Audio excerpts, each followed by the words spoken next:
back and visit with Ron Morin, the grandfather of EMS in Maine. His new book is out. It's available. And Ron, you brought some great, interesting things as well, some pictures. And we're going to show some of those. Maybe you can kind of give us some context as to what we're looking at. I know one of them involves elephants, and I can't wait to see it. So, of course, we talked about the sign that originally was put up right here.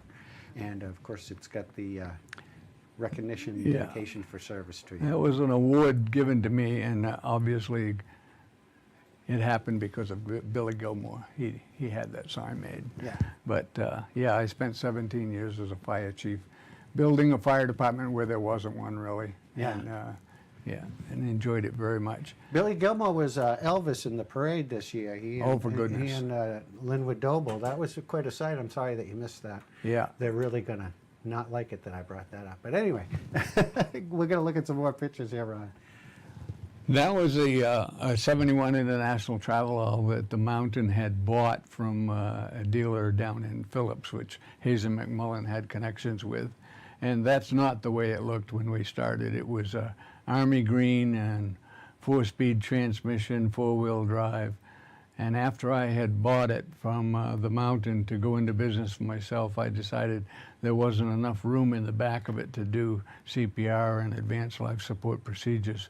So I cut the roof off with a skill saw, and I molded in a plywood box on the roof, and I raised the roof by 8 inches so that we could actually perform procedures in the back of the ambulance.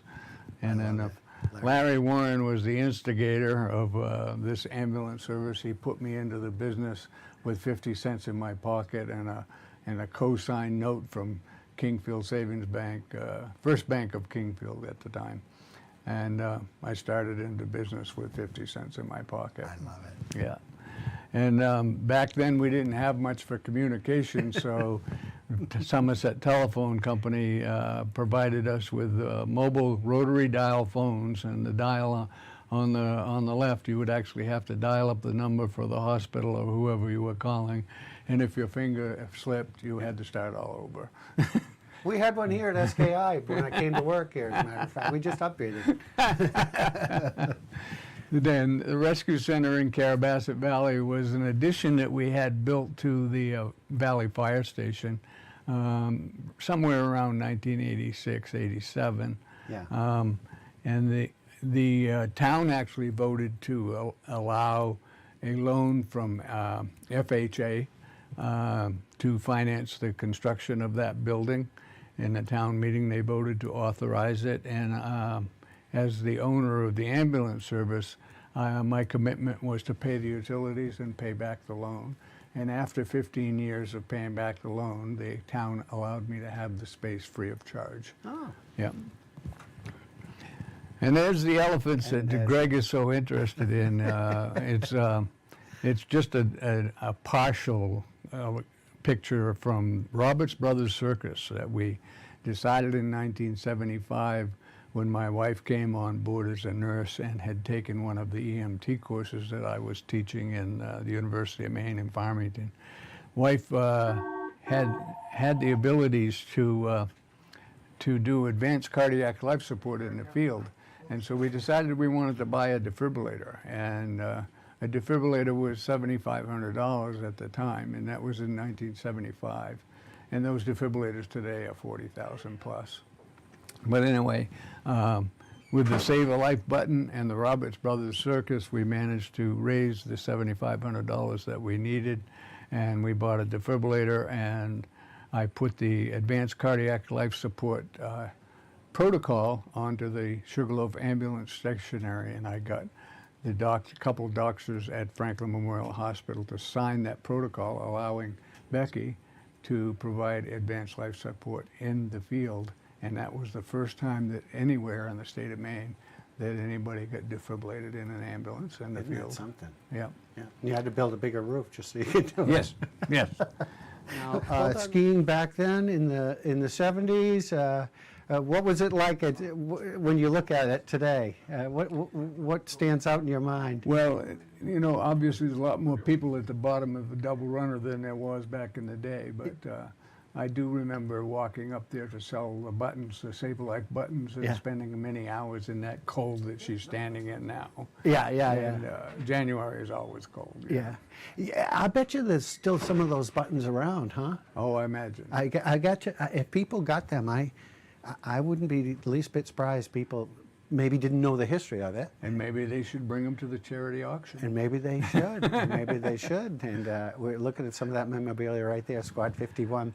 Now, that was a famous TV show, too, right? So Squad 51 Project, History and Education Practice, is a nonprofit that I developed as a result of watching a TV show called Emergency in the 70s.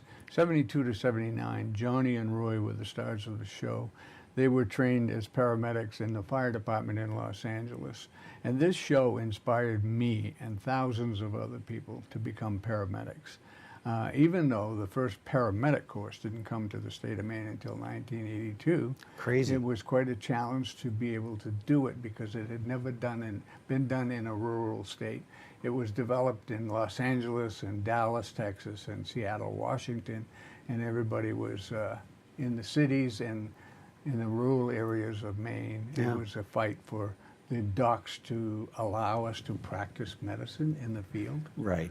And they were very much against it for quite a while. And so a friend of ours, Larry Hopperstead, was a trauma surgeon at Central Maine Medical Center, and he went to battle with the Tri-County EMS Medical Board to allow that to happen. It was quite a fight. And what happened was one of those docs had a cardiac arrest in the field and was saved by EMTs in the field. And they went back to the board and said, maybe we ought to take a look at this. Yeah, maybe so. Yeah, maybe so. So as a result of this, I developed this project called Squad 51 History and Education Project, and I built a replica of the truck from the TV series. And this vehicle, when I decided to build it, I was going to get a Redding body and do the best I could to duplicate the original. And I found out it was $15,000, and I wasn't ready to commit that. So I went online to eBay, and I typed in used utility body. And the first thing that popped up was a used utility body from LA County Fire. And I said, this can't be real. Wow. It had been stuffed in a storage shed for 15 years in Palm Springs, California. And the guy had no idea what it was worth and what it was. He was trying to make a plumbing trailer out of it. So I stole it for $750, and I flew to California. Plus shipping. And I stuffed it into a Penske truck and brought it home and commenced to put the two together, the chassis and the body. And the chassis actually came from Ulner Fire Department on the coast here. It was a brush truck, and they had bought it originally in '72, so it was brand new. And I purchased a chassis with 7,900 miles on it. Wow. And so I put the two together, and I started doing trade shows and traveling around the country with it. But more importantly, what I do with it is I go to trade schools and technical schools in Maine that are teaching, and New Hampshire, teaching EMT courses, and I introduce to the new kids where us dinosaurs of EMS came from. And I do an hour-long presentation of EMS history in Maine and tell them this is where we came from. Wow. And so when I do trade shows, there's two different audiences. There's 18-year-old kids that come up to you with spit, shine, and polished uniforms, radios hanging from their belt, and say, are you Mr. Morin? Yeah. I'd just like to thank you for preserving history and paving the way for us. Hey. That warms my heart. The other audience is the 65-plus-year-old guys who watched the show originally, and they have gray hair and tears in their eyes. Yeah. They will touch the truck, and I'll tell them, please, don't drool on the truck. And on that note, where is the books available, Ron? The book's available on my Facebook page, Ron Morin, Yeah. or Squad 51 History and Education Project. Yeah. There's a link on there. You can buy it online. Don't worry, the books come to me for shipping, so I get to autograph them before they go out. Each and every one of them. Yeah.